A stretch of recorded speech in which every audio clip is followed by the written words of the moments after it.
ನಂದಿನಿ ಜಯತು ಬಿಡೋ ಜಯ ಜಯ ಸುರವಿಯೇ ನಂದಿನಿ ಜಯತು ಬಿಡೋ ಜಯ ಕರುಣಾಮಯ ವರದಾನಿಲಯನು ಜಯ ದಲಿತನಾರು ಜಯ ಜಯ ಸುರವಿಸುತ್ತೆ ಜಯ ಜಯ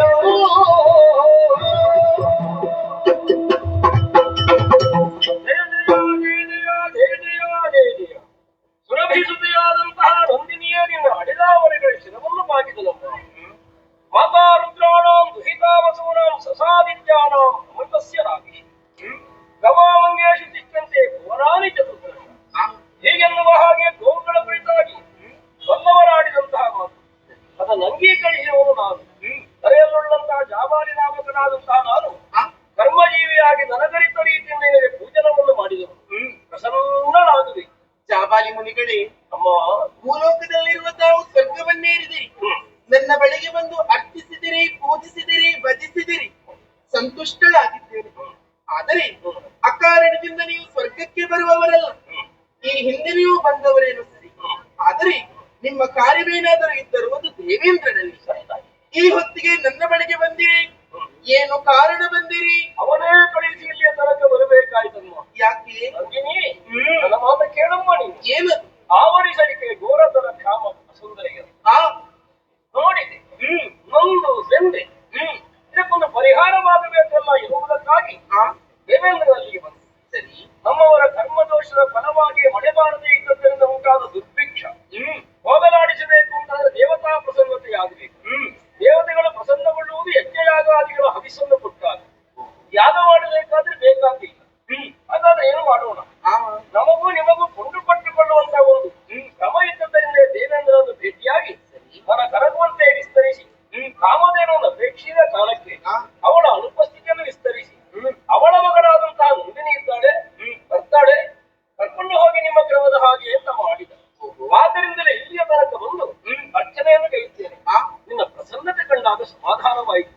ಬೇಡಿಕೆ ಇದೆಯಮ್ಮ. ಏನು? ದರೆಯ ಧರ್ಮೋದ್ಧಾರಕ್ಕಾಗಿ, ಲೋಕದ ಉದ್ಧಾರಕ್ಕಾಗಿ ಒಲಿದು ಇಳಿದು ತಾಯೇ ಏನಮ್ಮ ಮುಖ ತಿರುಗಿಸಿದೆ? ಜಾಬಾಲಿ ಮುನಿಗಳೇ, ನಿಮ್ಮ ಲೋಕದ ಬಗ್ಗೆ ಚೆನ್ನಾಗಿ ತಿಳಿದುಕೊಂಡವಳು ನಾನು. ಬೇಕು ತಾನೆ? ನಿಮ್ಮ ಲೋಕದಲ್ಲಿರುವವರು ಸಾಮಾನ್ಯದವರೇ ಹೇಳಿ, ಕೃತಜ್ಞರು, ದುಷ್ಟರು, ನೀಚರು, ಕಾಮುಕರು ಇರುವಂತಹ ಪ್ರಪಂಚವದು. ಕರ್ಮ ಪ್ರಪಂಚವಾದ ಭೂಲೋಕಕ್ಕೆ ನಾನು ಬರುವುದೇ. ಅಮ್ಮ, ಎಂತಹ ಮಾತನಾಡುತ್ತಿದ್ದಾಯಿ? ಏನು? ಸಕಲ ಪ್ರಪಂಚಕ್ಕೂ ಆಧಾರಶಿಲೆ ಎನ್ನಿಸಿಕೊಂಡದ್ದೇ ಕರ್ಮವು. ಅಲ್ಲೇ ಹೊರತಾಗಿ ಇನ್ನೆಲ್ಲಿಯೂ ಕರ್ಮ ಮಾಡುವ ಹಾಗೆ. ಮೇಲ್ಲೋಕಕ್ಕೆ ಸೇರಬೇಕೋ ಅಲ್ಲಿ ಪುಣ್ಯವನ್ನು ಸಂಗ್ರಹಿಸಬೇಕು. ಸರಿ, ಬಂದ ಮೇಲೆ ಪುಣ್ಯ ಕ್ಷೀಣವಾಯಿತೋ ಅಲ್ಲಿಗೆ ಬೀಳಬೇಕು. ಏಳಬೇಕಾದ್ರೂ ಬೀಳಬೇಕಾದ್ರೂ ಆಧರಿಸುವುದಕ್ಕೆ ಇರುವುದರಿಂದಲೇ ಅದು ಧರಣಿ ಎನ್ನಿಸಿಕೊಂಡದ್ದು. ಧರ್ಮ ಉಂಟು, ಅಧರ್ಮ ಉಂಟು, ಕಷ್ಟ ಉಂಟು, ಸುಖ ಉಂಟು, ಲಾಭ ಉಂಟು, ನಷ್ಟ ಉಂಟು ಅಲ್ವೇ? ಇದೆಲ್ಲವೂ ಹಾಸುಹೊಕ್ಕಾಗಿರುವುದರಿಂದ ಧರ್ಮಭೂಮಿ ತಾಡಿತು. ದೇವತೆಗಳನ್ನು ಪುಣ್ಯಭೂಮಿ ಎನ್ನುವಂತೆ ಆಡಿದ್ದನ್ನು ನಾವು ಕೇಳಿದ್ದು. ಹಾಗಿರುವಾಗ ಒಮ್ಮಿಂದೊಮ್ಮೆಗೆ ಅಲ್ಲಿರುವುದೆಲ್ಲ ಕೆಟ್ಟದ್ದು ಅಂತ ಹೇಗೆ ಹೇಳ್ತೀಯಮ್ಮ? ಸ್ವಾಮಿ, ಒಂದೆರಡು ವಿಚಾರವನ್ನು ತಿಳಿದುಕೊಂಡವಳು ನಾನಲ್ಲ. ಸಾವಿರ ಸಾವಿರ ಕತೆ ಹೇಳಿಯೇನು ನಿಮಗೆ? ಹೌದೇ? ಅಂತೂ ಬರಲಾರೆ ಎನ್ನುವುದಕ್ಕೆ ಕತೆ ಇದೀಗ. ಸಾವಿರದ ಒಂದು ಕತೆ ಹೇಳು. ಒಂದು ಸಾಕೆ? ಒಂದು ನೋಡು, ಕೇಳೋಣ. ಕೇಳುವಂತ ಬೇಕವೇ?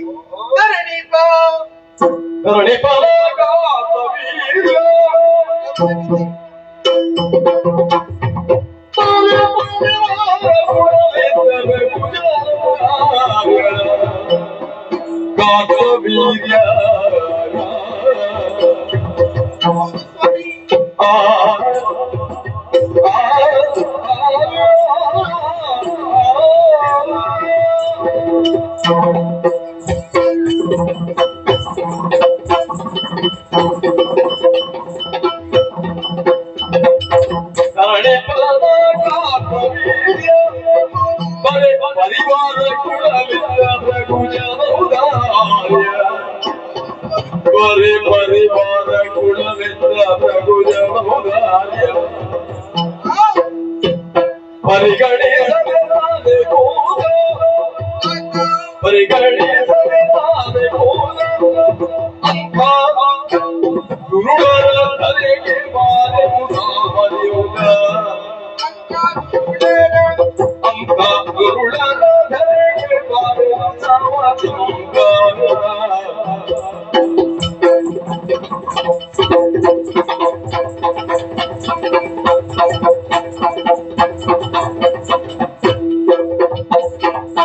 ಕರಳಿ ಪಲಕಾದ ವೀರ್ಯ ಕರೆ ಪರಿವಾರಗಳಿಂದ ರಘುಯಲೋ ಕಾರ್ಯ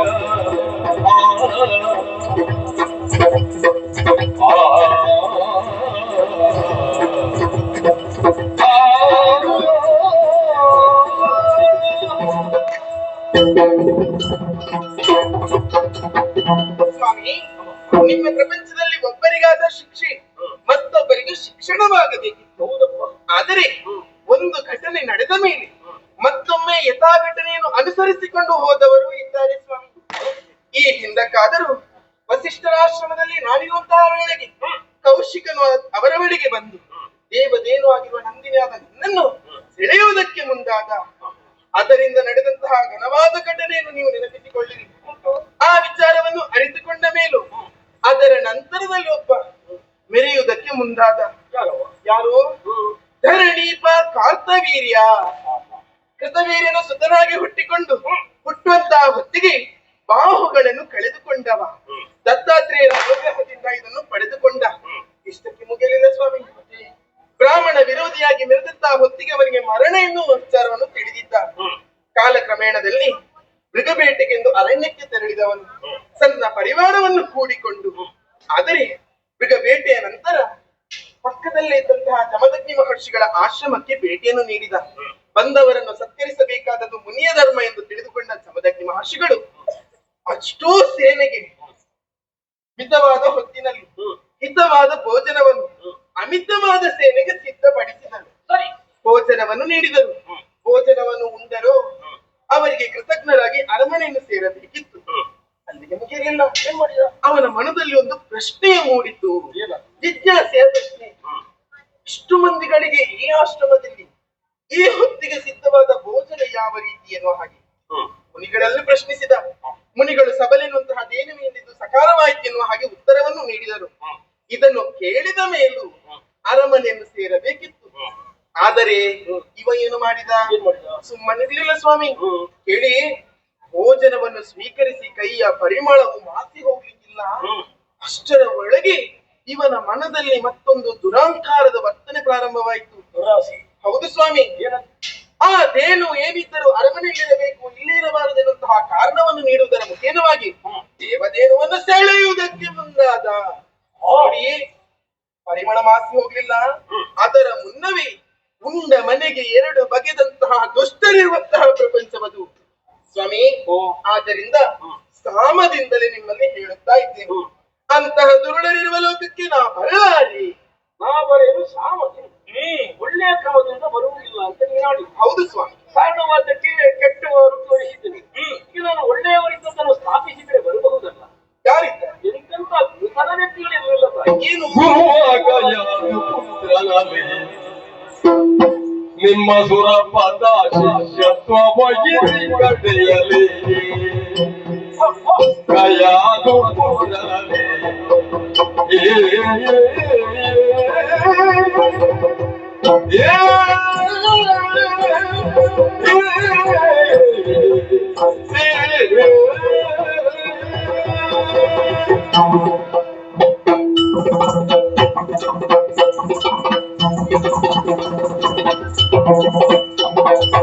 ಗುರುವಾಗಯಾದು ಕುಂದಲಲ್ಲಿ ನಿಮ್ಮ ಸುರಪದ ಶಿಷ್ಯತ್ವ ವಹಿಸಿ ಕಡೆಯಲಿ ನಿಮ್ಮ ಸುರಪದ ಶಿಷ್ಯತ್ವ ವಹಿಸಿ ಕಡೆಯಲಿ ಪರಮದ್ರೋಹದಿಶೀಲ ಕದಿರು ಪರಮದ್ರೋಹದಿಶೀಲ ಕದಿರು ಜೀವವಿರುವಂತೆ ಉಗ್ರ ಪಾಪಗಳೇನು ಕಿರಿದು ಗುರುವಾಗಯಾದು ಪುತ್ರನವೇ ನಿಮ್ಮ ಸ್ವರಪದ ಶಿಷ್ಯತ್ವ ವಹಿಸಿ ಕಡೆಯಲಿ ಏ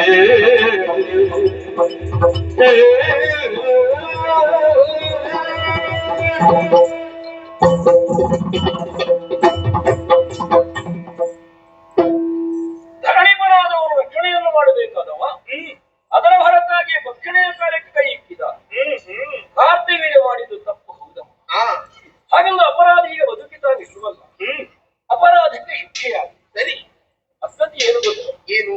ಯಾವನೇ ಅಪರಾಧವನ್ನು ಮಾಡಿ ಸರಿಯಾದಂತಹ ಶಾಸನಾಧಿಕಾರಿಯಿಂದಲೇ ಶಿಕ್ಷಿತನಾದರೆ ಅವನ ಪಾಪಕರ್ಮ ದೂರವಾಗಿ ಮುಕ್ತನಾದ ಅಂತ ಲೆಕ್ಕ. ಸರಿ. ಎನ್ನುವರೆಗೆ ಅವನು ಮುಕ್ತನೂ ಆಗಿದ್ದಾನೆ.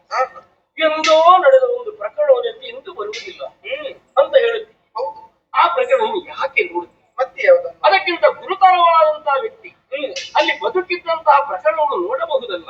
ಯಾರ ಕಥಿಸುವ? ಪರಕಯಾದ ಪುತ್ರ ಶ್ರೀಹರಿಯ ಪೂರ್ಣಾನುಗ್ರಹದ ಪ್ರಭಾವದಿಂದಾಗಿ ಕಯಾವಿನ ಬಸರಲ್ಲಿ ಹುಟ್ಟಿಕೊಂಡು ಪ್ರಹ್ಲಾದ ಎನ್ನುವಂತಹ ಹೆಸರಿನಿಂದ ಖ್ಯಾತನಾದ ಶೀಲಗುಣಾಢ್ಯ ಎನ್ನಿಸಿಕೊಂಡಿದ್ದ. ಆ ರೀತಿ ಅವನು ಮೆರೆಯುವಂತಹ ಒಂದು ಕಾಲಕ್ಕೆ ನಿಮ್ಮ ದೇವೇಂದ್ರ ನೇಮಲೋಕದಿಂದ ಕೆಳಗಿಳಿದು ಅವನ ಮನೆ ಹೊತ್ತಾಗಿ ಶಿಷ್ಯತ್ವವನ್ನು ಸ್ವೀಕರಿಸಿದನಂತೆ. ವಿದ್ಯಾಭ್ಯಾಸವು ಪೂರ್ಣವಾಗುವಂತಹ ಹಂತದಲ್ಲಿ ಗುರುದಕ್ಷಿಣೆಯನ್ನು ಪಡೆಯಬಹುದಾದ ಒಂದು ಪದ್ಧತಿ ಇದೆ. ಅಪೇಕ್ಷೆಯನ್ನು ಮುಂದುವರಿಸಿದ್ರೆ ಹರಿದಯದಿಂದ ತಿರ್ತನಿದ್ದೇನೆ, ನಿನಗೇನು ಬೇಕು ಅಂತ ಪ್ರಹ್ಲಾದನಾಗಿ ಕೇಳಿದನಂತೆ. ಶೀಲವನ್ನು ಕೊಡು ಅಂತ ಕೇಳಿದ. ಇಲ್ಲದನ್ನು ಕೇಳುವುದು ಪದ್ಧತಿ.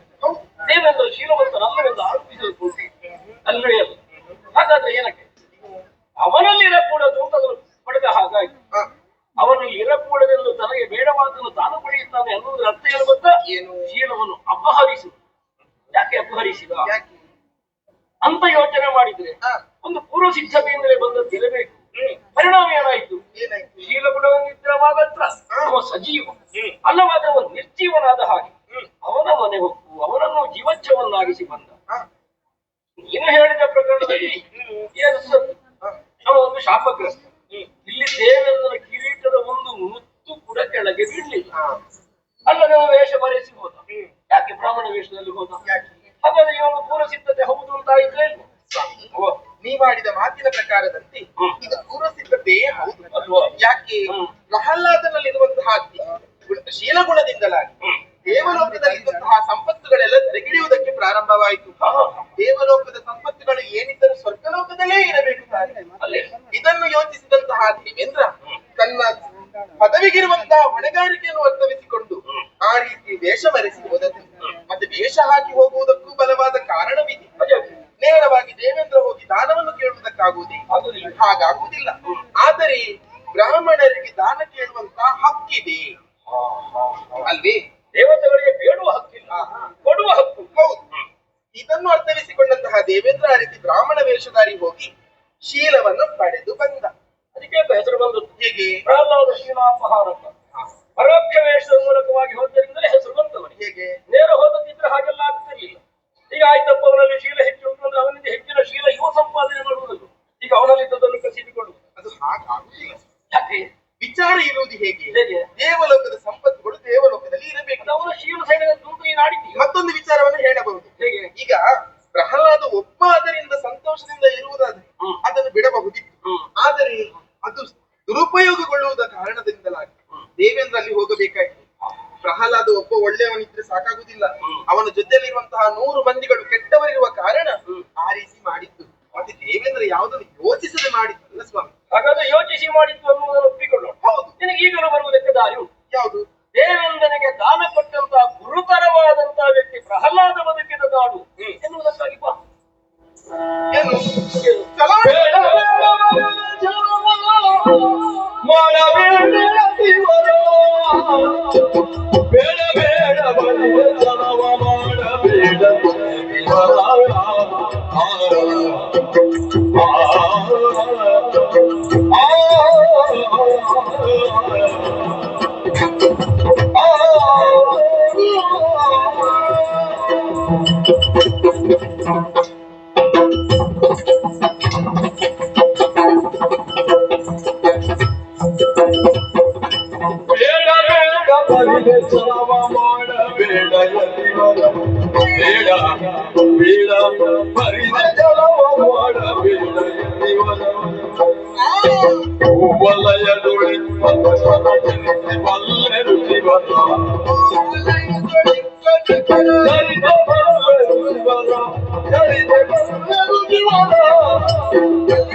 ದೇವರಿಸದೆ ಕುರಿಯ ಕುಡಿದು ದೇವರಾನೆ ಹರಿಯುತ್ತ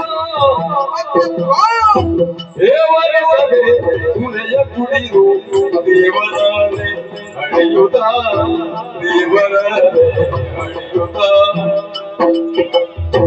ಜೀವಿಗಳು ಗುಣರಾಗ ಜೀವಿಸಿದರು ಗುರುಳರಾದ ಜೀವನಿಸದೆ ದುರೆಯ ಕುಡಿದು ದೇವರಲ್ಲೇ ಅಣಿಯುತ್ತ ಜೀವಿಸಿದರು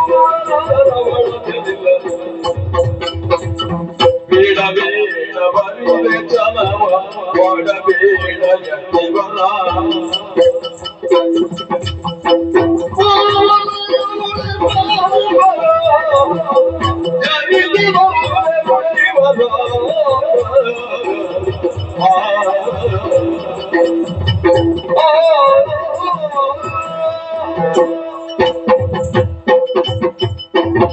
ಸ್ವಾಮಿ, ನೀವು ಒಬ್ಬ ಪ್ರಹ್ಲಾದನ ಚರಿತ್ರೆಯನ್ನು ಹೇಳಿದವರು. ನಾನು ನಿಮ್ಮ ಮುಂದೆ ನೂರು ಮಂದಿ ನೃಪರ ಚರಿತ್ರೆಯನ್ನು ಹೇಳಬಲ್ಲೆ. ಸ್ವಾಮಿ, 100 ಬೇಡ, 100 ಮಂದಿ ಸಗರನ ಮಗ ಅಸಮಂಜಸ, ಅಷ್ಟು ಮಾತ್ರವಲ್ಲ ಇಕ್ಷ್ವಾಕುವಿನ ಮಗ ದಂಡಕ, ಇವರೆಲ್ಲ ಮಾಡಿದ್ದು ಏನು ಸ್ವಾಮಿ? ಅವರಿಗೆ ಅವರದ್ದಾದಂತಹ ರಾಜಧರ್ಮ ಎನ್ನುವುದಿತ್ತು. ಆದರೆ ರಾಜಧರ್ಮವನ್ನು ಮರೆತುಕೊಂಡು ಪ್ರಜೆಗಳಿಗೆ ಹಿಂಸೆಯನ್ನು ನೀಡುವುದಕ್ಕೆ ಮುಂದಾದವರು. ಅದೆಲ್ಲ ಶಿಕ್ಷೆ ಆಗಿದೆ ಅಲ್ವಾ? ಅವರ ವಿಚಾರವನ್ನು ಬಿಟ್ಟು ಬಿಡೋಣ. ಆ ಶಿಕ್ಷೆ ಆದವರ ವಿಷಯ ಬಿಡೋಣ. ಹೇಳುವುದಕ್ಕೆ 1000 ಉಂಟು, ಬಿಟ್ಟು ಬಿಡೋಣ. ಇದು ದೊಡ್ಡವರ ಮಕ್ಕಳ ಕಥೆ. ಆದರೆ ನಿಮ್ಮಲ್ಲಿ ಮತ್ತೊಂದು ವರ್ಗ ಉಂಟು ಸ್ವಾಮಿ. ಅದ್ಯಾವ ವರ್ಗ? ಆ ವಿಚಾರವನ್ನು ನೆನಪಿಸುವಾಗಲೇ ನನಗೆ ನಗು ಬರುವುದು. ಅದೇನು? ಸ್ವಾಮಿ, ಹೊತ್ತು ಗೊತ್ತು ಯಾವುದು ತಿಳಿಯದೆ ಎಲ್ಲೆಂದರಲ್ಲಿ ಕುಡಿಯುವುದು. ಹೌದು. ಕುಡಿಯೋದಿದ್ರೆ ಜೀವನ ಆಗ್ಲಿಕ್ಕೆ. ಆ, ಎಂತದ್ದು ನೀವು ನಮ್ಮ ಮಾತಾಡೋದು? ವೈದ್ಯರಲ್ಲಿ ಕೇಳು. ಏನು? ಇಂದವನ್ನ ಜೀವನ ಆಗಬೇಕು, ಒಂದು ದಿನಕ್ಕೆ ಇಷ್ಟು ಪ್ರಮಾಣದಲ್ಲಿ ಕುಡಿಬೇಕು ಅಂತ ಅವರೇ ಹೇಳ್ತಾರೆ. ನೀವು ಕುಡಿಯಲೇಬಾರದು. ಯಾವ ವೈದ್ಯರು ನಿಮಗೆ ಹೇಳಿದ್ದು? ಆಯುರ್ವೇದ ಏನೆಂದು? ನೀರು ಕುಡಿಬೇಕು. ಒಳ್ಳೆಯ ಕಥೆ ಸ್ವಾಮಿ. ನಾನು ನೀರು ಕುಡಿಯುವ ವಿಚಾರ ಹೇಳಿದ್ದ? ಬೇರೆ ಹೆಣ್ಣ ಕೊಡುಕರು. ನೀವೇ ಹೆಣ್ಣ ಕುಡುಕರು ನೋಡಿದ್ದಾರೆ. ಹೌದಪ್ಪ.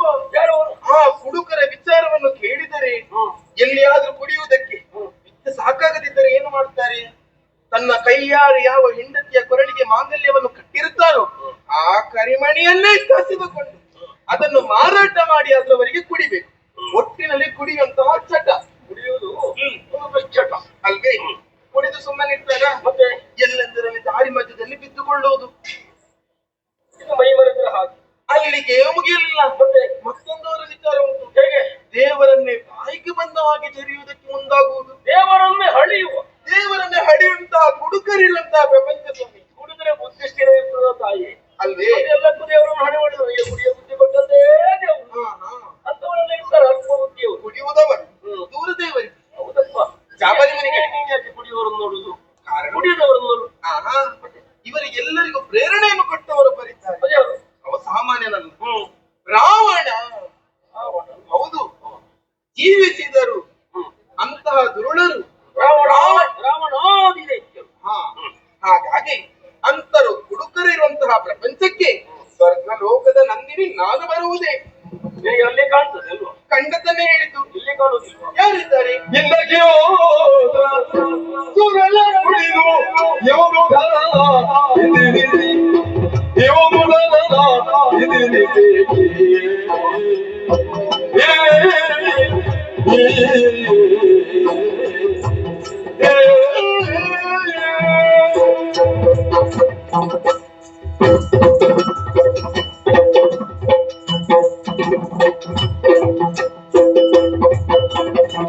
ಎಂಬಗೆ ಹೋದ ಸುರಳ ಕುಡಿದು ಇವನು ಧನ ಇದಿರಿಸಿ ಇವನು ಧನ ಇದಿರಿಸಿ ಬಾದವಳೆ ಮರೆತು ನಿಮ್ಮ ಗಮನಿಸದ ಬಾದವಳೆ ಮರೆತು ನಿಮ್ಮ ಕೂಗ ಮರೆಸದೆ ಅಸಹ್ಯ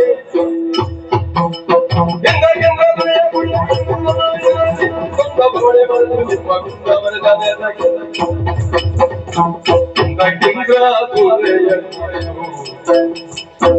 ಇಂದು ದಾರ ಒಮ್ಮೆ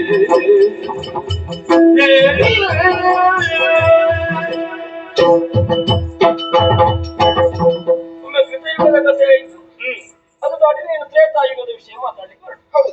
ಯುಗಾಂತರಿಸುವ ಮೂಲಕವಾಗಿ ನೀನು ಬರುವುದಿಲ್ಲ ಎನ್ನುವುದನ್ನು ಸ್ಥಾಪಿಸುವುದಕ್ಕೆ ಹುಡುಕಿತ್ತು ನೀನು. ನಿನಗೆ ರಾವಣ ಕಾಣ ಸಿಕ್ಕಿದ್ದೆ. ಇದ್ದಾನೆ. ರಾವಣನ ತಮ್ಮ ವಿಭೀಷಣ ಕಾಣುವುದಿಲ್ಲ ನಿನಗೆ. ಒಯ್ಯಲಿ. ಅವ ಧರ್ಮಾತ್ಮ, ಸುರಗುಡಿಕನಲ್ಲ ಅವ. ನಿಜವಾಗಿ ಒಳ್ಳೆಯದನ್ನು ಕಾಣುವುದು ಹೌದು ಅಂತ ಆದ್ರೆ ಈಗ ನಾನು ಹಂಗೇನಾಗಿ ಹೇಳಲಿಲ್ಲ. ಒಂದು ಕೆಟ್ಟದ್ದನ್ನು ತಂದರೆ ಕೆಟ್ಟದ್ದನ್ನು ಪಾಠ ಅಂತ ತಿಳ್ಕೊಳ್ಳುವುದಲ್ಲ, ಒಳ್ಳೆಯದನ್ನು ಕಾಣಬೇಕು. ಹೌದು, ರಾವಣವನ್ನು ಕಾಣುವುದು ಯಾಕೆ? ವಿಭೀಷಣವನ್ನು ಕಾಣುವುದು ಹೌದಲ್ಲ. ರಾವಣನಂತವರು ಇದ್ದಾರೆ ಎನ್ನುವ ಹಾಗೆ ನಾನು ಹೇಳಿದ್ದು. ರಾವಣನಂತವರು ಏನಮ್ಮ, ದೇವೇಂದ್ರನಂತವರಿಗೆ ಕುಡಿಯುತ್ತಾರೆ. ವಿಷಯ ಎಷ್ಟು? ಯಾವ ವಿಷಯ? ನೀನು ಇನ್ನೂ ಸ್ವಲ್ಪ ಹಿಂದೆ ಹೋಗಿ ನೋಡು. ಇನ್ನೂ ಹಿಂದೆ ಒಂದು ಕಾಲಕ್ಕೆ ದೇವಪೀಠದಲ್ಲಿ ಕುಳಿತಂತಹ ದೇವೇಂದ್ರ ರಜತಗಿರೀಶನಾದಂತಹ ಶಂಕರವನ್ನು ಅರ್ಪಿಸಬೇಕು ನಿರ್ಣಯ ಮಾಡಿದಂತೆ. ಸರಿ. ಹೊರಡುವ ಕಾಲಕ್ಕೆ ಸಚಿವನು ನಾನು ಬರ್ತೇನೆ ಅಂತ ಹೇಳುವ. ಇವತ್ತು ಬೇಡ, ಮುಂದೊಂದು ದಿವಸ ಹೋಗೋಣ ಅಂತ. ಅವ ಯಾಕೆ ಹೇಳಿದ ಅಂತ ಗೊತ್ತಾದ ಯಾವಾಗ ಇವ ಮಾಡುವ ಕೆಲಸ ಅವಳಿಗೆ ಗೊತ್ತಾಗುವನ್ನು ತಪ್ಪಿಸಿದ ಹಾಗೆ ಕಾಣ್ತದೆ. ಮೇಲೆತ್ತರದಲ್ಲಿ ಹೋಗಬಹುದು. ನಿರಾಳಂಬುವಂತ ಅಂಬರ ಮಾರ್ಗದಲ್ಲಿ ಇಚ್ಛೆಯಿಂದಲೇ ಚಲಿಸಬಲ್ಲಂತಹ ಸಾಮರ್ಥ್ಯವುಳ್ಳಂತಹ ದೇವೇಂದ್ರ ಮೇಲೆತ್ತರಕ್ಕೆ ಹೋಗುವುದು ನೋಡಿ ಭೂಮಿಗೆ ಇಳಿದಂತೆ. ಯಾಕೋ ಅವನಿಷ್ಠ. ಭೂಮಿಯಲ್ಲಿ ಸಾಗುತ್ತಿರುವಾಗ ಅವನಿಗೆ ದೃಶ್ಯ ಅಧಿಕವಾಯಿತು. ಯಾರಂತ ಕುಡಿಲಿಕ್ಕೆ ನೋಡಿದ, ಸಿಗಲಿಲ್ಲ. ಯಾವನೋ ಒಬ್ಬ ಸುರೆಮಾರುವನ್ನು ಕಂಡ. ಅವನನ್ನು ಕರೆದು ಕುಡಿದ. ಹೇಗೆ? ಯಾವ ವಸ್ತು ಕೊಡು, ಹಾಗೆ ಕೊಡು ಹೇಳಿದ. ಒಡೆದ ಸೆಳೆದ, ಕೊನೆಗೆ ಗಡಿಗೆ ಒಡೆದ. ಚಂದ ಕುಡಿದ. ಕುಡಿದ್ರೆ ತಲೆ ಹಾಳಾಗ್ತದೋ ಇದು. ನಮ್ಮಲ್ಲಿರುವಂತಹ ಸಾಮಾನ್ಯ ಮಂದಿಗಳು ಏನು, ಇಂದ್ರಿಯಾಧಿಕಾರಿ ಅಂತ ದೇವೇಂದ್ರನು ಕುಡಿದಾಗ ತಲೆಗೆಟ್ಟಿದ್ದು. ದೇವಲೋಕ ತಲೆಗೆ ಸಮಾನ, ಭೂಮಿ ಗಟ್ಟಿಗೆ ಸಮಾನ, ಪಾದ ಪತಾಳಕ್ಕೆ ಸಮಾನ. ತಲೆ ಹಾಳಾಯ್ತು, ದೇಹ ಅಡ್ಡಾದಿಡ್ಡಿ ಹೋಯ್ತು ಅಂತ ಹೇಳಲಿಕ್ಕಿಲ್ಲ. ಕುಡಿದ ಮೇಲೆ ಎಚ್ಚರಾಯ್ತು ಅವನಿಗೆ.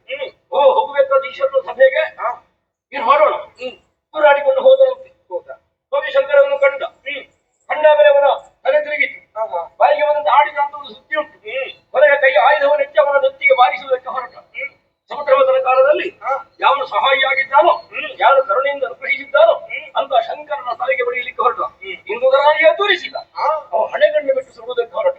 ಆಚಾರ್ಯರು ಬಂದು ತಡೆದು ಇವನ ಜೀವ ಉಳಿಸಿ ಅವ ಜೀವ ಅನ್ನಿಸಿಕೊಂಡ. ಪರಿಣಾಮ ಏನಾಯಿತು? ಬಂದ ಬವಣೆ. ಲೋಕದಲ್ಲಿ ಏನೆಲ್ಲ ಬವಣೆ ಆಗಿದೆ. ಬಂದ ಬವಣೆ ಮರೆತು ನಿಮ್ಮ ಕುಂದ ಮರೆಸಲೇತಕ್ಕೆ ದೇವೇಂದ್ರನೇ ಕುಡಿದಿದ್ದಾನೆ. ಮತ್ತೆ ಒಬ್ಬ ರಾಕ್ಷಸ ರಾವಣ ಕುಡಿದ ಅಂತ ಹೇಳಲಿಕ್ಕೆ ಉಂಟ. ಮಹರ್ಷಿಗಳೇ, ನಿಮ್ಮ ಈ ಮಾತಿಗೆ ಸಮರ್ಥನೆಯನ್ನು ನಾನು ನೀಡಲಿ. ದೇವೇಂದ್ರ ಭೂಲೋಕಕ್ಕೆ ಹೋದದ್ದು ಹೌದು. ಹೌದು. ಆದರೆ ಏನು ಕಾರಣ? ಭೂಲೋಕದಲ್ಲಿ ಕುಡಿದದ್ದು ಯಾಕೆ? ಕಾರಣವಿದೆ. ಕೊಮ್ಮನೆನ್ನುವಂತಹ ಇರುವರು ದಾನವರು ದೇವೇಂದ್ರನ ಮೇಲೆ ಹಗೆ ಸಾಧಿಸುವುದಕ್ಕೆ ಕಾಲವನ್ನು ಕಾಯುತ್ತಿದ್ದವರು. ಸಮಯವೂ ಇದೆ ಸರಿ ಎನ್ನುವುದನ್ನು ದೇವೇಂದ್ರ ಭೂಲೋಕಕ್ಕೆ ಬಂದಾಗ ತಿಳಿದ ಇರುವರು ಒಬ್ಬ ಸುರೆಯಾಗಿ ಬಾಣದೊಳಗೆ ಸೇರಿಕೊಂಡ, ಮತ್ತೊಬ್ಬ ಸುರೆ ಮಾರುವವನಾಗಿ ಎದುರಾದ.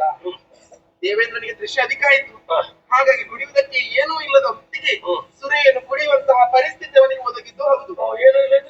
ದೇವೇಂದ್ರ ಕುಡಿದದ್ದು ಅಲ್ಲ, ದೇವೇಂದ್ರನನ್ನು ಕುಡಿಸಿದ್ದು. ಆದ್ರೆ ಕುಡಿದದ್ದು ಅಂದ್ರೆ ಹೇಗೆ ಕುಡಿಸಿದ್ದಾರೆ? ಅವರು ಮೂಗಿಡಿದು ಗಂಟಲ್ಲಿ ಸುರಿದತ್ತ ಹಾಗಲ್ಲ ಪ್ರಭು. ಮತ್ತೆ ಸಿಕ್ಕಿದಂತಹ ಹೊತ್ತಿಗೆ ಅವರು ಕೊಟ್ಟದನ್ನು ಕುಡಿಯಬೇಕಾಯಿತು. ನೋಡಿ, ಈಗ ಭೂಮಿಗೆ ಬಂದಾದ್ರೆ ಅವನೇ ಕರ್ಮವಶಿ ಆಗ್ತಾನೆ, ಅವರಿಗೆ ಅಸರಾಗ್ತದೆ, ಕುಡಿಯುತ್ತಾನೆ ಅಂದ್ರೆ ಸಾಮಾನ್ಯರೇ ಹೇಳ. ಮಹರ್ಷಿಗಳೇ, ನೀವು ಇದರಿಂದ ಅರ್ಥವಿಸಿಕೊಳ್ಳಬೇಕಾದದ್ದು ಯಾವುದನ್ನು? ಭೂಲೋಕದ ಮಹಿಮೆಯನ್ನು ನೀವು ತಿಳಿಯಬೇಕು. ಭೂಲೋಕವೇ ಅಲ್ಲದಿದ್ದರೆ ದೇವಲೋಕದಲ್ಲಿ ಇರುವಾಗ ಇಂತಹ ಘಟನೆಗಳು ನಡೆಯದಾಗ ನಿಮ್ಮ ಭೂಲೋಕಕ್ಕೆ ಇಳಿದ ಮೇಲೆ ಈ ರೀತಿಯ ಪರಿಸ್ಥಿತಿ ಯಾಕೆ ಬಂತು? ಕೆಲವರಿಗೆ ಭೂಮಿಯಲ್ಲಿ ಹೀಗೆಲ್ಲ ಆಗ್ತದೆ ಅಂತ. ಆದ್ರೆ ಕೆಲವೊಮ್ಮೆ ಏನು ಮಾಡೋಣ, ಬಂದ ಮೇಲೆ ನಿಮ್ಮ ಭೂಲೋಕಕ್ಕೆ ಪಾದವನ್ನು ಇರಿಸಿದ ಮೇಲೆ ಆ ಮಣ್ಣಿನ ಗುಣದಿಂದಲಾಗಿ ಪರಿವರ್ತನೆಗೊಂಡಿರಬಹುದು. ಮಣ್ಣಿನ ಗುಣ ಎಂದ್ರೆ ದೇವೇಂದ್ರ ಅದನ್ನು ಆ ವಿಚಾರ ಬಿಟ್ಟು ಬಿಡೋಣ. ಕುಡಿದವ ಅವನ ಹೊಣೆಗಾರಿಕೆಯನ್ನು ಮರೆಯಲಿಲ್ಲ. ದೇವರ ದೇವಾಲಯಕ್ಕೆ ಹೊರಟು ನಿಂತವ ನೇರವಾಗಿ ಕೈಲಾಸವನ್ನು ಸೇರಿದ. ಅವ ಎರಡು ಕೈಗಳನ್ನು ಎತ್ತಿ ದೇವರಿಗೆ ನಮಸ್ಕಾರ ಮಾಡುವುದಕ್ಕೆ ಹೊರಟದಂತೆ. ಆದರೆ ಏನು ಮಾಡೋಣ, ಕೈಯಲ್ಲಿದ್ದಂತಹ ವಜ್ರ ಇದು ಸ್ವಲ್ಪ ಜಾರಿತ್ತು. ಅದು ಜಾರಿದು ಹೇಗೆ? ಒಳಗೆ ಒಬ್ಬ ರಾಕ್ಷಸ ಸೇರಿಕೊಂಡಿದ್ದ. ಅವ ಸ್ವಲ್ಪ ಕೆಣಕುವುದಕ್ಕೆ ಪ್ರಾರಂಭ ಮಾಡಿದ. ಅವ ಕೆಣಕಿದಾಗ ಇಲ್ಲಿ ಕೈ ತಪ್ಪಿ ಸ್ವಲ್ಪ ಪೆಟ್ಟು ಬಿದ್ದದು ಬಿಟ್ಟು ಮತ್ತೆ ದೇವರನ್ನು ಹೊಡೆಯುವುದಕ್ಕೆ ಹೋದವಲ್ಲ. ನಮ್ಮಲ್ಲಿ ಒಂದು ಮಾತು, ಹೇಗೆ ದೊಡ್ಡವ ತಿಂದ್ರೆ ಔಷಧಿಗೆ, ಬಡವ ತಿಂದ್ರೆ ಹಸಿವೆಗೆ. ದೇವರನ್ನ ಕೈ ಜಾರು, ಇನ್ನೊಬ್ಬ ಆದ್ರೆ ಬಡಿದು ಹೇಗೆಲ್ಲ ಬದಲಾವಣೆ ಮಾಡಿ ಕೊಡ್ತೀರಿ ಅಂತ ಹೇಳುದು ನಾನು. ಆಗ್ಲಿ, ಈಗ ಅಲ್ಲಿಗೆ ಬಂದದ್ದು ಯಾಕೆ? ಒಂದು ಪ್ರಶ್ನೆ ಬರುದಿಲ್ವಾ? ಎಲ್ಲಿಗೆ ಯಾಕಂತ ಒಂದದ್ದು ಹೇಳುದಿಲ್ವಾ? ಹಾಗೇನು ಉತ್ತರ ಕೊಡ್ಬೇಕು? ಭೂಲೋಕಕ್ಕೆ ಯಾಕೆ ಒಂದದ್ದು ದೇವೇಂದ್ರ ನೀವೇ ಹೇಳಿದ್ದಲ್ವಾ ಬರಬೇಕೆಂದು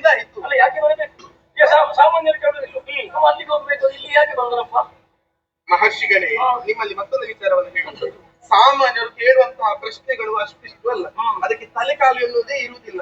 ನೀವು ಎಲ್ಲಿಯಾದರೂ ಬಲಕಾಲನ್ನು ಇಡುವ ಮುನ್ನವಾಗಿ ಎಡಕಾಲನ್ನು ಇಟ್ಟರೆ ಅದು ಯಾಕೆ ಹಾಗೆ ಇಟ್ಟಿರಬಹುದು. ಅಂತಹ ಪ್ರಶ್ನೆಗಳನ್ನು ಮಾಡುವಂತಹ ಮೂರ್ಖರೇ ಹೆಚ್ಚಾಗಿರುವವರು. ದೇವೇಂದ್ರ ಯಾವುದಾದ್ರೂ ಕಾರಣದಿಂದ ಭೂಲೋಕಕ್ಕೆ ಇಳಿದಿರಬಹುದು. ಆ ವಿಚಾರ ಯಾಕೆ ಈಗ? ಆಯ್ತಪ್ಪ, ಹೇಳಿ. ನಮ್ಮವರು ಏನು ಬೇಕಿದ್ರೆ ಹೇಳಿ. ಇವ ಕುಡಿಯಲಿ, ಸಾಮಾನ್ಯ ಕುಡುಗರ ಕಥೆ ಹೇಳ್ತೀನಿ. ನೀನು ನಮ್ಮವರೆಲ್ಲ ಬೀದಿಯಲ್ಲಿ ಏನಿತ್ತು ಬೈತಾರೆ, ನಿಮ್ಮವರಿಗೆ ಮುಂದೆ ಹೋಗ್ತಾರೆ, ಕಟ್ಟು ಗಡಿಗಳು ಹೋಗಿ ಬಡಿಯುತ್ತಾರೆ ಅಂತ ಸ್ಥಾಪನೆ ಮಾಡಿದ್ರು ಇಲ್ಲೂ ದೇವೇಂದ್ರ. ಅದರಿಂದ ಬಂದ ಭವನೆ ಲೋಕಕ್ಕೆ ಏನೆಲ್ಲಾಗಿ ಹೋಯಿತು. ದೇವೇಂದ್ರಷ್ಟು ಕಷ್ಟಪಡಬೇಕಾಯ್ತು. ದೊಡ್ಡವರು ಕುಡುಗರಾಗುವುದು ಎಷ್ಟು ಕೆಟ್ಟದ್ದು ಅಂತ ಯೋಚನೆ ಮಾಡು. ನೀನು ಕುಡುಕರನ್ನು ನೋಡಬೇಡ, ಒಳ್ಳೆಯವರು ಎಷ್ಟು ಮಂದಿ ಇಲ್ಲ ತಾಯಿ. ಕುಡುಕರ ವಿಚಾರವನ್ನು ಬಿಟ್ಟು ಬಿಡೋಣ, ಕೆಡುಕರ ವಿಷಯವೂ ಬೇಡ. ನಿಮ್ಮಲ್ಲಿ ಮತ್ತೊಂದು ವರ್ಗ ಇದೆ ಅಲ್ವೇ? ಯಾವ ವರ್ಗ? ಸತಿಯರ ವೃಂದವ, ಸತಿಯರ ವೃಂದಗಳ ಎಣಿಸುವ ಸುರುಳನು ಸುಳಿಯೊಳುದಿಬ್ಬರು ನಿರಂತರ, ಸುಳಿಯೊಳುದಿಬ್ಬರು ನಿರಂತರ. ಪತಿಯರಗೆ ಜಗವಕ್ಷರ ಸಾಗತಿಯರಿಗೆ ಮೌನೇಶ್ವರ, ಮತಿಹೀನರ ಕೀಚಕ ಮುಖ್ಯರ ಸಾಗತಿಯರಿಗೆ ಮೌನೇಶ್ವರ. ಸ್ತ್ರೀಯರ ಮಠಗಳ ಗೆಲ್ಲುವುದು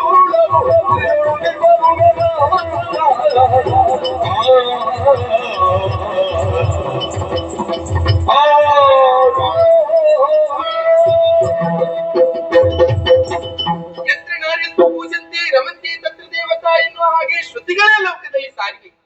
ಇದನ್ನು ಅರ್ಥವಿಸಿಕೊಂಡಂತಹ ನಿಮ್ಮ ಮಾನವರು ಏನು ಮಾಡಬೇಕಿತ್ತು? ಸತ್ಯ, ಧರ್ಮ, ನ್ಯಾಯ, ನಿಷ್ಠೆಯಿಂದ ಬದುಕುವುದರ ಜೊತೆಗೆ ಹೆಣ್ಣು ಮಕ್ಕಳಿಗೆ ಗೌರವವನ್ನು ಕೊಡಬೇಕಿತ್ತು. ಕರ್ಮ ಪ್ರಪಂಚವಾದ ನಿಮ್ಮ ಭೂಲೋಕದಲ್ಲಿ ಹೆಣ್ಣು ಮಕ್ಕಳಿಗೆ ಗೌರವ ಎನ್ನುವುದೆಲ್ಲಿದೆ ಸ್ವಾಮಿ? ಎಲ್ಲದೆ. ಒಂದು ವೇಳೆ ಇರುವುದಾದರೆ ಈ ಹಿಂದೆ ಘಟನೆಗಳು ಇದ್ದದ್ದು ಹಾಗಾದ್ರೆ ಸುಳ್ಳೆ. ಯಾವ ಘಟನೆ? ತ್ರೇತಾಯುಗದಿಂದ ಪ್ರಾರಂಭ ಮಾಡುವುದಾದರೆ ಸೀತೆಯನ್ನೇ ಅಪಹರಿಸಿಕೊಂಡು ಹೋದವ ದುರುಳರಾಮಣ ಅಷ್ಟಕ್ಕೆ ಮುಗಿಯಲಿಲ್ಲ. ಕ್ಷಿತಿಯೋಳು ಒಮ್ಮೆ ಹುಟ್ಟಿದ್ರೆ ಪರವಾಗಿರ್ಲಿಲ್ಲ, ಪರಿಪರಿಯಾಗಿ ಕ್ಷಿತಿಯೋಳು ಹುಟ್ಟುತ್ತೀಯರು. ಯಾರೆಲ್ಲರೂ ನಿರಂತರ ಕಾಮುಕರ ವರ್ಗವೇ ಉಂಟು ಸ್ವಾಮಿ ನಿಮ್ಮಲ್ಲಿ. ಹೌದಪ್ಪ. ಭೂಕಾಮುಕನಾಗಿ ಮೆರೆದವ ದುರ್ಯೋಧನ, ಸ್ತ್ರೀಕಾಮುಕನಾಗಿ ಅವನ ತಮ್ಮ ದುಶ್ಯಾಸನ, ದ್ರೌಪದಿಯ ಸೀರೆಯ ತೆರವಿಗೆ ಕೈ ಹಾಕಲು ಮುಂದಾದವ. ಒಂದು ಕೆಟ್ಟ ಶಾಸನ. ಯಾವುದು? ಅವನ ದುಶ್ಯಾಸನ. ಅಷ್ಟಕ್ಕೆ ಮುಗಿಯಲಿಲ್ಲ.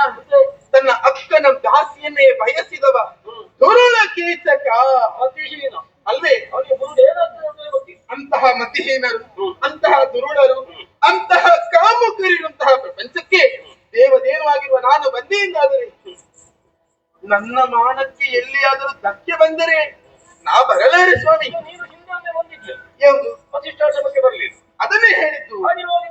ಈ ಹಿಂದೆ ಬಂದಾಗ ನನಗೆ ರಕ್ಷಣೆ ಎನ್ನುವುದು ಸಿಕ್ಕಿತ್ತ? ನನ್ನ ರಕ್ಷಣೆಯನ್ನು ನಾನೇ ಮಾಡಿಕೊಂಡವನು. ನಿನ್ನದೇ ಸ್ವಾತಂತ್ರ್ಯ ಅಲ್ವೇ? ಆ ಅಂದಿನ ದಿವಸ ಮಾಡಿದ್ದೇನೆ. ಆದರೆ ಇಂತಹ ವರ್ಗದವರು ಇದ್ದಾರೆ ಎನ್ನುವ ಹಾಗೆ ಹೇಳಿದ್ದು ನಾನು. ನನ್ನ ಕೈಯಲ್ಲಿ ಆಗುವುದಿಲ್ಲ ಎನ್ನುವಂತಹ ವಿಚಾರವನ್ನು ನಾನು ಹೇಳಿದ್ದಲ್ಲ. ಇಂಥವರು ಇರುವ ಕಾರಣದಿಂದಲಾಗಿ ನಾನು ಬಂದೆ ಎಂದಾದರೆ ನನ್ನ ಪವಿತ್ರತೆಗೆ ಧಕ್ಕೆ ಬರುವುದಕ್ಕೆ ಸಾಧ್ಯ. ಮತ್ತೆ ಅಲ್ಲಿಗೆ ಹೋಗುವುದು ಮೇಲಲೋಕದಲ್ಲಿರೋಳು ನಾನು ಹಣದಾಸಿ ಮೇಲೆ ಕಣ್ಣಿಕ್ಕಿದಂತಹ ಕೀಟಗಳನ್ನು ಬದುಕಿದ ನಾಡಿಗೆ ನಾನು ಬಂದೆ ಅಂತ ಕೆಟ್ಟು ಹೋದೇನೋ ಎನ್ನುವ ಭಾವ. ಮತ್ತೆ ನೀನು ಅಲ್ಲಿ ಯಾಕೆ ನೋಡ್ತೆ? ರಾಜನ ಆವರಣದಲ್ಲಿ ಕುಳಿತಂತಹ ಯಾವ ರೀತಿಯಾದ್ರೂ ಹೊರಪ್ರಭುಗೆ ಕಲ್ಲು ಎಸೆಯುವುದಕ್ಕೆ ಹೊರಡುವಾಡ.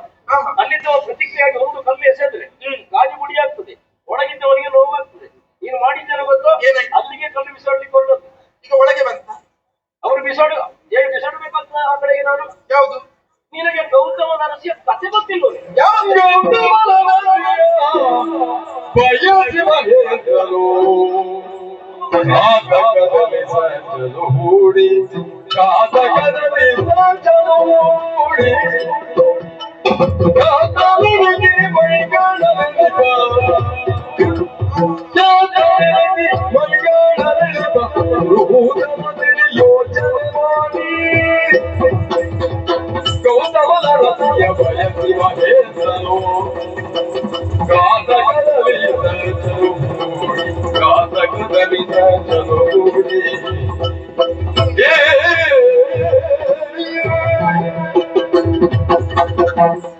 ಮುನಿಪೋತಮ ಕೀಚಕರು ಜನುವಂತ ಹೆಣ್ಮಗಳು ಅಂತ ಕೈ ಇಕ್ಕುವುದಕ್ಕೆ ಹೋದ. ದಕ್ಕಿಸಿಕೊಳ್ಳಿ. ಈಗ ನೀವು ನನ್ನ ದಾರಿಗೆ ಬಂದಿ. ದಕ್ಕಿಸಿಕೊಳ್ಳಿ. ಚಂದ ಉಂಟು, ಬಯಕೆ ಉಂಟು ಅಂತ ಎಲ್ಲೆಲ್ಲಿ ಕೈ ಇತ್ತು ಬಾರದು ಅಲ್ವೇ? ಇನ್ನೊಬ್ಬನ ಹೆಂಡತಿಯನ್ನು ಅವಳು. ಅವನಿಗೇನು ಗೊತ್ತು? ಅಕ್ಕನ ದಾಸಿ ಚಂದ ಇದ್ದಾಳೆ. ಸಿಕ್ಕುವ ಹೆಣ್ಣಿಗರಾದಂತ ಆಶಿಸಿದ. ಅವರು ಇವರ ವಿಷಯ ಬಿಡಮ್ಮ. ಆ, ನಿಮ್ಮ ದೇವೇಂದ್ರ ಇನ್ನೊಬ್ಬರ ಹೆಂಡತಿ ಆದೀತು ಅಂತ ಹೋದ ಕಥೆ ಉಂಟು. ಏನು ನಿಮ್ಮ ದೇವೇಂದ್ರ ನಮ್ಮ ದೇವೇಂದ್ರ? ಹೌದಪ್ಪ. ಯಾವ ಕತೆ? ಗೌತಮನ ರಸಿ. ಅಹಲ್ಯ ಪ್ರಕರಣ ಯೋಚನೆ ಮಾಡು. ಆ ಬ್ರಹ್ಮನ ಮಗಳು ಪೂರ್ಣ ವಯಸ್ಕೆ. ಆ ಮೊದಲ ನಿರ್ಣಯವಾಯಿತು. ದೇವೇಂದ್ರ ಬಂದ. ಬ್ರಹ್ಮದೇವರು ಭತ್ತ ಸಾರಿದ್ರು. ಭೂಪ್ರದಕ್ಷಿಣೆಯನ್ನು ಯಾವನು ಎಷ್ಟು ಬೇಗ ಮಾಡಿ ಮುಗಿಸಿ ಬರ್ತಾನೋ ಅವನಿಗೆ ಕೊಡುವುದು. ವಾಹನ ಏರಿ ದೇವೇಂದ್ರ ಹೊರಟನಂತೆ. ಅಲ್ವೇ? ಗೌತಮರು ಬಂದರು. ಅದೀಗ ಪ್ರಸವಿಸುತ್ತಿರುವ ವಿಮುಖ ಕಥೆಗೆ ಬಲವಂತು ಎದ್ದಂತೆ ಇದ್ದಿದ್ದೇನೆ ಅವನು ಸ್ಥಾಪಿಸಿದ. ಹೌದು ಎನ್ನುವ ಸ್ಥಾಪನೆಯನ್ನು ಬ್ರಹ್ಮ ಒಪ್ಪಿಕೊಂಡ. ಅಹಲ್ಯನ್ನು ಮದುವೆ ಮಾಡಿಕೊಟ್ಟ. ಗೃಹಸ್ಥಾಶ್ರಮೆಯಾಗಿ ಗೌತಮನ ಆ ಕಡೆಗೆ ಸಾಗಿದ. ಸರಿ. ತಿರುಗಾಟ ಮಾಡಿ ಬಂದ ದೇವೇಂದ್ರನೇ ಕಂಡಿತು. ಹೆಣ್ಣು ತಪ್ಪಿತು. ಕೋಪದಿಂದ ಒಂದು ಮಾತು ಹೇಳಿದರಂತೆ. ಇಂದು ಸಿಗಲಿಲ್ವೋ ಮುಂದೆ ನೋಡಿ ಕೊಡ್ತೇನೆ. ಅದು ಯಾಕಮ್ಮ? ಯಾಕೆ? ಹಂತದಲ್ಲಿ ಗೆಲ್ಲಲಾಗದ ಇನ್ನೊಬ್ಬರ ಹೆಂಡತಿಯಾಗಿ ಹೋದವರನ್ನು ಮುಂದೆ ಪಡೆಯುತ್ತೇನೆ ಅನ್ನೋ ಯೋಚನೆ ಮಾಡುವುದೇ ಸಹಜವಾದುದಿಲ್ಲ. ದೊಡ್ಡವನ ಹಠ, ದೊಡ್ಡವನ ದ್ವೇಷ ಉಳಿಸಿಕೊಂಡ ಗೌತಮನು ಅಹಲ್ಯೆಯ ಮೂಲಕವಾಗಿ ಯೋಗ್ಯ ಮಗನನ್ನು ಹೊಂದಿ ಆಶ್ರಮದಲ್ಲಿ ಬದುಕನ್ನು ಸಾಧಿಸುವಂತ ಒಂದು ನಡುವಿಷಯಲ್ಲಿ ಮೇಲಿದ್ದ ದೇವೇಂದ್ರ ತನ್ನವರನ್ನು ಸೇರಿಸಿಕೊಂಡು ಧರೆಗಿಡಿದು ಬೆಳಗಾಯಿತು ಎನ್ನುವ ಹಾಗೆ ವಾತಾವರಣವನ್ನು ಸೃಷ್ಟಿಸಿ ಗೌತಮನು ನದೀತೀರಕ್ಕೆ ಹೋಗುವಂತೆ ಮಾಡಿ ನಾನು ಗೌತಮನಾಗಿ ಒಳಹೋಗು ಅಹಲ್ಯನ ತನ್ನ ಮಾತಿನಿಂದ ಮರಳುಗೊಳಿಸಿ ಭೋಗಿಸಿದ. ಅಲ್ಲಿ ಹೋದಂತ ಗೌತಮನಿಗೆ ನೀರು ಎಚ್ಚರಗೊಂಡಂತಿಲ್ಲ, ಜಲದಲ್ಲಿ ಚಂದೆ ಬರಲಿಲ್ಲ ಅಂತಂದ್ರೆ ಬೆಳಗಾಗಲಿ ಏನಾಯ್ತು ಅನ್ನುವ ಹಾಗೆ ಆಶ್ರಮಕ್ಕೆ ಬಂದಾಗ ಇವಳ ಭೋಗವನ್ನು ಉಂಡು ಅವನು ಹೋಗುತ್ತಿರುವುದನ್ನು ಕಂಡ. ಸರಿ. ಕುಪಿತನಾದ. ರಕ್ಷಣೆ ಮಾಡಬೇಕಂತ ದೇವೇಂದ್ರನ ಇಂತಹ ಕೆಟ್ಟ ಕೆಲಸವನ್ನು ಮಾಡಿದಲ್ಲ. ಮೈಗಣ್ಣಾಗಿ ಕಾಣಬೇಕಾದಂತಹ ದೇವೇಂದ್ರ ಪರಸತ್ಯರ ರಕ್ಷಣೆಯನ್ನು ನೀನು ಹೇಳಿದ ನಾರಿಯರ ಶೀಲವನ್ನು ರಕ್ಷಣೆ ಮಾಡಬೇಕಾದ್ದು ಭೂಮಿಯವರೇ ಕರ್ತವ್ಯ. ಮತ್ತೆ ಭೂಮಿಯಿಂದ ಹೆಚ್ಚು ಕರ್ತವ್ಯ ಅಲ್ಲವೋ ದೇವತೆಗಳಿಗೆ? ಈಗ ಅವನು ಮಾಡಿದನು ಅದನ್ನು. ಅವಳು ಬಂದು ಹೋಗಿಸಿದನೋ ಇಲ್ಲವೋ? ಪರಿಣಾಮವಾಗಿ ಗೌತಮ ಕೋಪಗೊಂಡ. ಶಾಪವನ್ನು ಕೊಟ್ಟು ಮೈಗಣ್ಣನ ಎನ್ನುವ ಹಾಗೆ ಈಗ ಅದರಿಂದ ಬಂದದ್ದು ಹೋಗಿ ನೋಡಮ್ಮೆ ಇದನ್ನೆಲ್ಲ ಏನುಂಟು ಚಾಲಂತದ ಹಾಗೆ ಚಂದಲ್ಲ ಕಣ್ಣದು ಅಲ್ಲ ಖ್ಯಾತನೋ ಕುಖ್ಯಾತನು. ಈಗ ಅದರಿಂದ ಶಾಪ ಬಂದದ್ದು. ಶಾಪದ ವಿಷಯ ಅವ ಏನೋ ಬೇರೆ ಹೇಳಿದಾಗೆ. ಹೌದು, ಒಮ್ಮೆ ನನಗೆ ಸಿಗಬೇಕು. ಈ ವಿಚಾರವನ್ನು ನಾನು ಅವರಲ್ಲಿ ಕೇಳ್ತೇನೆ. ಆದರೆ ನೀವಾಡಿದಂತಹ ವಿಚಾರವನ್ನು ನಾನು ಸ್ವಲ್ಪ ಮುಂದುವರಿಸಲಿ. ಬೇಗ ಮುನಿಕೊತ್ತಮರೇ, ದೇವೇಂದ್ರಲ್ಲಿ ಹೋದದ್ದು ಹೌದು. ಯಾಕೆ? ಈ ಹಿಂದೆ ಮದುವೆ ನಡೆಯುವಂತಹ ಸಂದರ್ಭದಲ್ಲಿ ಕಪಟತನ ನಡೆದಿದೆ ಎನ್ನುವುದನ್ನು ಭಾವಿಸಿದ ದೇವೇಂದ್ರ ಅವಳನ್ನು ಹೇಗಾದರೂ ಪಡೆಯಬೇಕೆನ್ನುವಂತಹ ಕಾರಣವನ್ನು ಇಟ್ಟುಕೊಂಡು ಹೋದ. ದೇವೇಂದ್ರನಿಗೆ ಒಬ್ಬನಿಗೆ ಮನಸ್ಸಿದ್ದದಲ್ಲ, ಅಹಲ್ಯೆಗೂ ಮನಸ್ಸಿದ್ದ ಕಾರಣ ದೇವೇಂದ್ರ ಅಲ್ಲಿ ಹೋಗಿ ಸೇರಿದ್ದು ಹೌದು. ಮತ್ತೊಂದು ವಿಚಾರ ಉಂಟು. ಬ್ರಾಹ್ಮಣರೆಂದು ಕ್ರಮ ಉಂಟು. ಮದುವೆಯಾದ ಬಳಿಕ ಮದುವೆಯಾದ ಹೆಣ್ಣನ್ನು 3 ರಿಂದ 4 ದಿವಸಗಳ ಕಾಲ ದೇವತೆಗಳಿಗೆ ಸಮರ್ಪಿಸುವುದು. ಇದನ್ನು ಆಲೋಚಿಸಿದ ದೇವೇಂದ್ರ ಹೋದದ್ದು, ಮತ್ತೆ ಬೇರೆ ಯಾವ ವಿಚಾರವೂ ಇಲ್ಲ. ಇಲ್ಲಿ ಶಾಪ ಸಿಕ್ಕಿದೆ ಅದಕ್ಕೆ ಅವನಿಗೆ. ಹೋಗಿ ಶಾಸ್ತ್ರಾರ್ಥವನ್ನು ಅಪಚಾರವಾಗಿ ಹೇಳಿದ. ಅದು ಯಾಕೆ? ಬ್ರಾಹ್ಮಣ ವಿಧಿಯಲ್ಲಿ ಹೀಗೆ ಉಂಟು, ನನಗೆ ಕೊಡ್ಲಿಲ್ಲ, ನೀವು ನನಗೆ ಸಿಗಬೇಕಾದವಳು ಎನ್ನುವ ಶಾಸ್ತ್ರಾರ್ಥವನ್ನು ಅಪಚಾರದಲ್ಲಿ ಆರೋಪಿಸಿದ. ಆ ಕ್ಷಣಕ್ಕೆ ಅವನ ದೋಷಿಯಾದಲ್ಲಿ ಅದಕ್ಕೆ ಅವನಿಗೆ ಶಾಪ ಸಿಕ್ಕಿತು.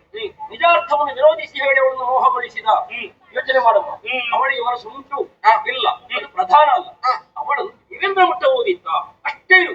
ದೇವೇಂದ್ರ ಮಾಡಿದ ಪರಸತ್ಯರ ಭೋಗ ಅಲ್ಲ ಆಗಿರುವಾಗ ಅದಕ್ಕಲ್ಲೂ ಅವನಿಗೆ ಶಾಪ ಸಿಕ್ಕಿತ್ತು. ಈಗಲೂ ಹೇಳುವುದಿಲ್ವ? ಅಹಲ್ಯ ಜಾರ ಹೇಳುವುದು ದೇವೇಂದ್ರ. ಹೇಳುವವರು 1000 ಮಾತುಗಳನ್ನು ಹೇಳ್ತಾರಮ್ಮ. ಗಾಡಿ ಬೀಸೋದೇ ಎಲ್ಲ ಅಡಗುತ್ತದ. ಆದ್ರೆ ಹೇಳುವವರು ಹೇಳ್ತಾ ಇರ್ತಾರೆ. ಮಾಡಿದ್ದಾನೆ ತಾನೆ ಮುನಿಕೋತ್ತಮರೇ, ನಾನು ಮಾಡಿದಂತಹ ಪ್ರತಿಯೊಂದು ಮಾತಿಗೂ ಸಮರ್ಥನೆಯನ್ನು ನೀಡುವುದಕ್ಕೆ ನೀವು ಮುಂದಾಗುತ್ತಿದ್ದೀರಿ. ನೀನು ಬೇರೆ ಬೇರೆ ಯುಗದ ಕಥೆ ಹೇಳಿಸಿ ನಾನು ಎಲ್ಲ ಒಬ್ಬನಾದಂತ ದೇವೇಂದ್ರನಲ್ಲಿ ಎಲ್ಲವನ್ನು ಕಾಣಬಲ್ಲೆ. ಅಂತಹ ದೂಷಣೆಯನ್ನು ನೀವು ನೀಡುವವರು ಹೌದು ಅಲ್ಲ. ಮತ್ತೆ ನೋಡಿ, ನಿಮಗೇನಾದರೂ ವೈಯಕ್ತಿಕವಾಗಿ ಕಷ್ಟ ಬಂದಿದೆ ಎಂದಾದರೆ ಸ್ವರ್ಗದಲ್ಲಿ 4 ದಿವಸ ಇದ್ದು ಹೋಗಿ ನಿಮ್ಮ ಉಪಚಾರವನ್ನು ನಾನೇ ಬಂದು ಮಾಡುತ್ತೇನೆ. ನಿಮಗೆ ಬೇಕಾದ